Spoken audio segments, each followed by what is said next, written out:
আসসালামু আলাইকুম বন্ধুরা। এই কনকনে শীতের ভিতরে একটু গরম, গরম খিচুড়ি খেতে সবারই ভালো লাগে। তো কে এরকম লেটকা খিচুড়ি খেতে পছন্দ করেন? চলুন তাহলে মূল ভিডিওতে যাওয়া যাক। তো এখানে আমি কিছু গরুর মাংস আর হচ্ছে এখানে ৩-৪ রকমের সবজি নিয়েছি। তো সবার ১ম এ আমি একটা পাত্রে পরিমাণ মতো তেল, পেঁয়াজ, রসুন আর হচ্ছে তেজপাতা, দারচিনি, এলাচ এরকম গোটা মসলা দিয়ে আমি একটু মসলাটাকে একটু লাল করে নিব। এরপরে দিয়ে দিব জিরা বাটা, আদা রসুন বাটা। আদা রসুন বাটা এখানে আমি অনেকগুলো দিয়েছি কারণ হলো এখানে প্রায় ১.৫ কেজির মতো ১.৫ কেজির মতো চাল নিয়েছি। আর হচ্ছে আর এখানে ডাল ৩ রকমের ডাল নিয়েছি প্রায় ০.৫ কেজির একটু বেশি। তো সবার ১ম এ মসলাটাকে একটু কষিয়ে তারপরে এখানে পরিমাণ মতো মরিচের গুঁড়া আর হলুদের গুঁড়া দিয়ে এটাকে ভালো করে একটু কষিয়ে নিব। তো এইটা মসলাটাকে আমি ভালো করে কষিয়ে তারপরে আমি এখানে আগে থেকে ধুয়ে পরিষ্কার করে রাখা যে গরুর মাংস, এখানে আমি গরুর মাংসটাকে মাথার মাংস আর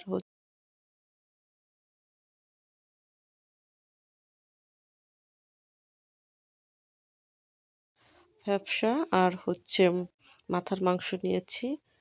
তো আর এখানে ৩ রকমের ডাল নিয়েছি। এটা হচ্ছে আমাদের মাদারীপুরে বেড়াতে আসছি আমার বাবার বাড়িতে। আমার বাবা আমার হাতে এই খিচুড়িটা খেতে খুবই পছন্দ করেন। তো আমার বাবা আমার জন্য এগুলি সব আগের থেকে কিনে রেডি করে রেখেছে। আমি আসলে রান্না করব। তো এসে আমি কনকনে শীতে সকালবেলা নাস্তার জন্য এই খিচুড়িটাকে রান্না করে নিচ্ছি। তো এরপরে আমি পাতিল ভর্তি করে পানি দিয়ে তারপরে হচ্ছে ভালো করে সিদ্ধ করে যখন প্রায় ঘন হয়ে আসবে আর পুরো চাল-ডাল একবারে সিদ্ধ হয়ে ঘন হয়ে আসবে, এই পর্যায়ে আমি এখানে ৫-৬ প্যাকেটের মতো ম্যাজিক যেই আ রাঁধুনি আ সরি ম্যাজিক মসলা, সাথী ম্যাজিক যেটা, ওই ম্যাজিক মসলাটা দিয়ে তারপরে একটু নেড়েচেড়ে নিব। আর এই ম্যাজিক মসলাটা দিলে কিন্তু খিচুড়ির স্বাদ অনেক গুণ বেড়ে যায়। ভুনা খিচুড়ি বা লেটকা খিচুড়ি যেইটাই রান্না করি না কেন এই ম্যাজিক মসলাটা ব্যবহার করে দেখবেন এটার স্বাদটা অনেকটা গুণ বেড়ে যায়। তো এটা যখন ঘন হয়ে আসবে এই পর্যায়ে আমি লাস্টে একটা ফোড়ন দিয়ে নিব। তো এখানে আমি পরিমাণ মতো একটু তেল, পেঁয়াজ, রসুন আর দিয়ে দেবো কয়েকটা শুকনো মরিচ মাঝখান থেকে টুকরা করে নিয়ে নিব কয়েকটা তেজপাতা আর দিয়ে দিব একটু আস্ত জিরা আর আস্ত ধনিয়া।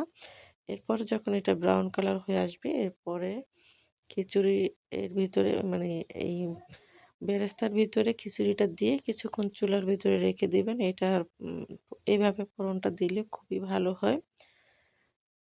তো আমি এভাবে করে বাগারটা সবার শেষে একবার মানে খিচুড়ির বাগার দিই তাহলে এটার স্বাদটা অনেকটা বেড়ে যায়। তো আশা করব আমার ভিডিওটা আপনাদের কাছে ভালো লেগেছে। আর ভালো লাগলে আপনাদের ফ্রেন্ড এবং ফ্যামিলির সাথে শেয়ার করবেন।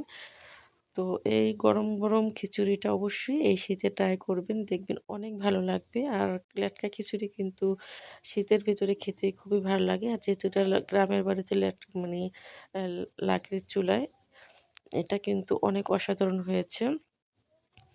তো অনেকক্ষণ ধৈর্য সহকারে আমার ভিডিওটা দেখার জন্য আপনাদের অসংখ্য ধন্যবাদ। আল্লাহ হাফেজ।